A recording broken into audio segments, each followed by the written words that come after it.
Hello guys, this is Archie S, your lecturer for this video presentation.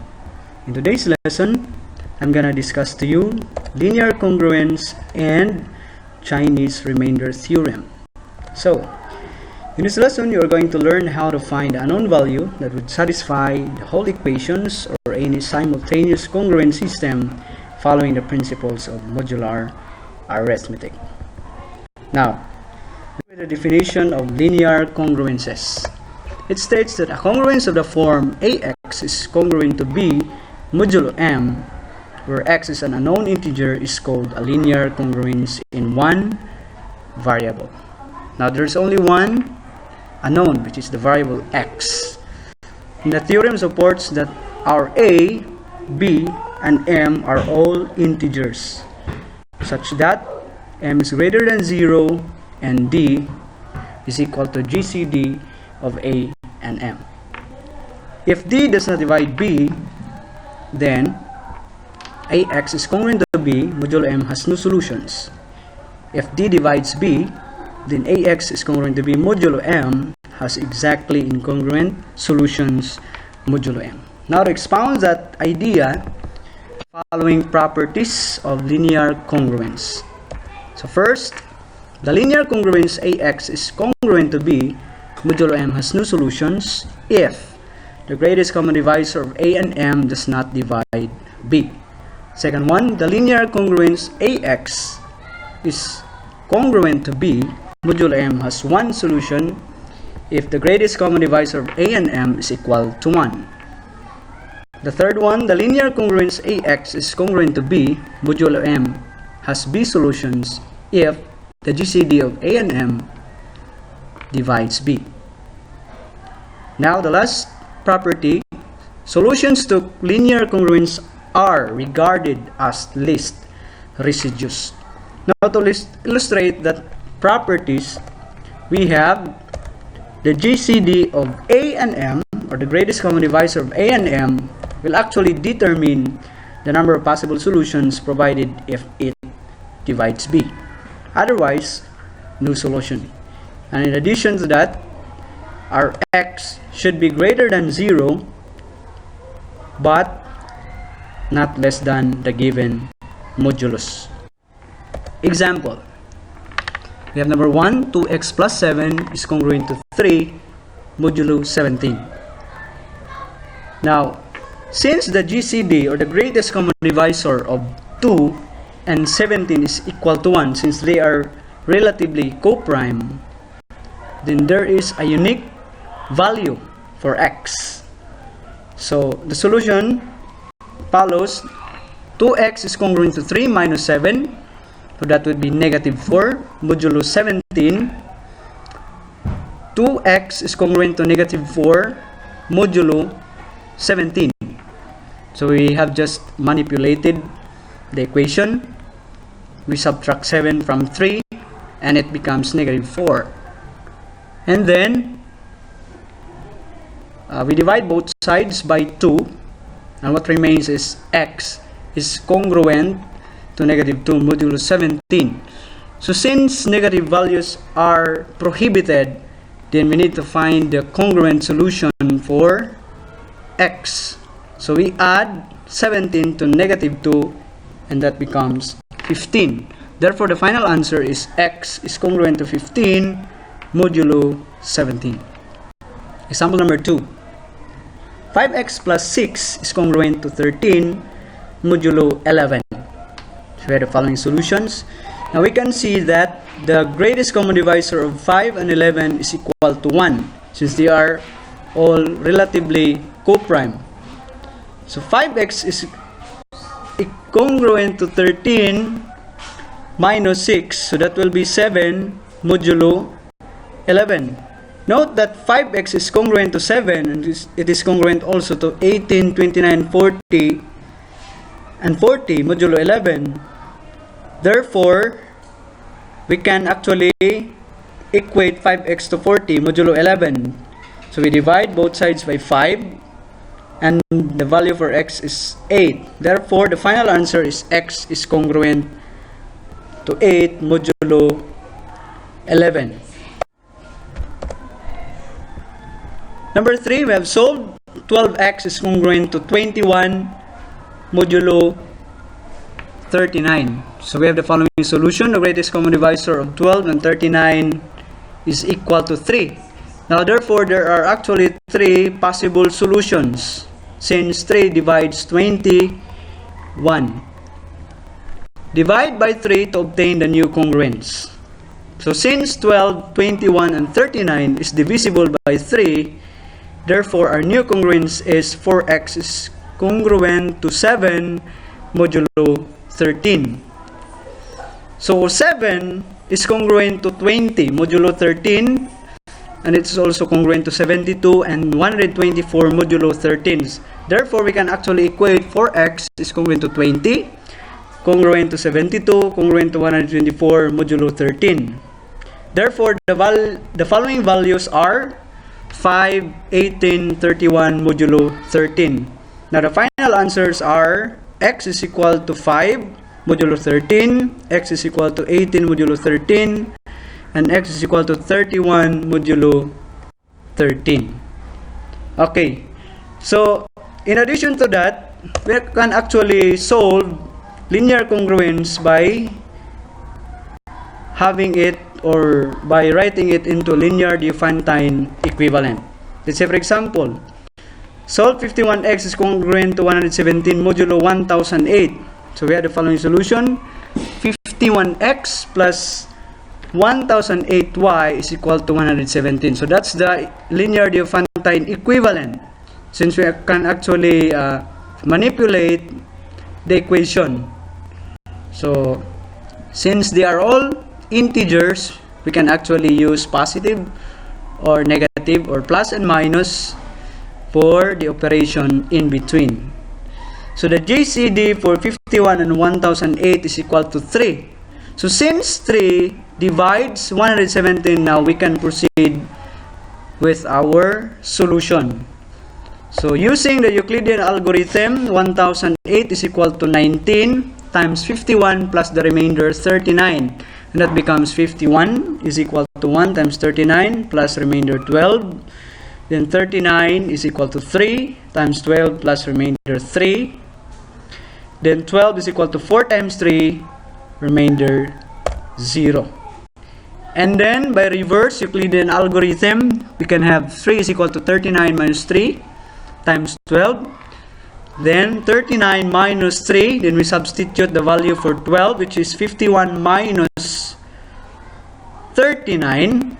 Then it is equal to 39 times 4 plus 51 times 3 equals 1008 minus 19 times 51 times 4 plus 51 times negative 3.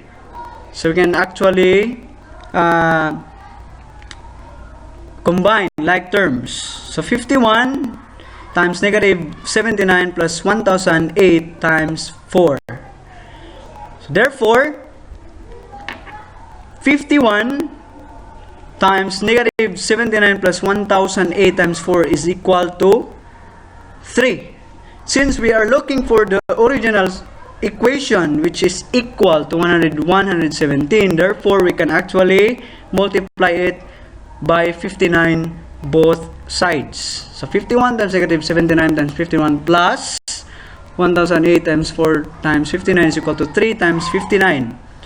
Therefore, 51 times negative 4,661 plus 1,000 times 236 is equal to 117. Thus, x is equal to negative 4,661 and y is equal to 236. The general solution states that x is equal to negative 4,661 plus 1,008 divided by 3 times t. So t is any integers is equal to negative 4,661 plus 336 times the integer t. And y is equal to 236 minus 51 divided by 3 times t is equal to 236 minus 17 times t for all integers t.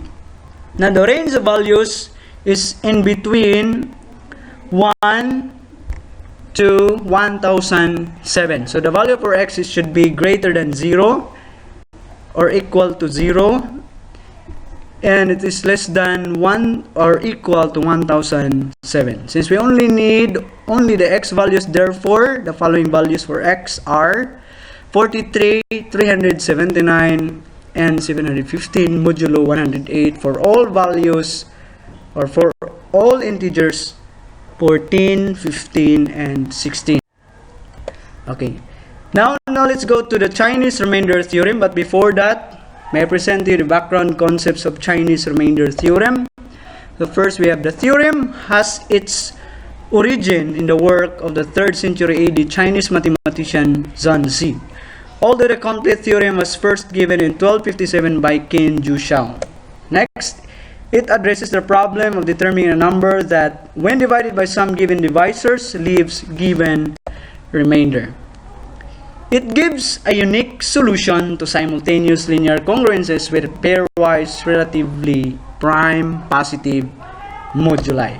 And the last one, the theorem can be expressed in modern general terms using congruence notation, which is A is congruent to B modulo M. So the definition states that let M1, M2 up to Mn be pairwise co-prime or relatively co-prime, A1, A2 up to An as an arbitrary integers.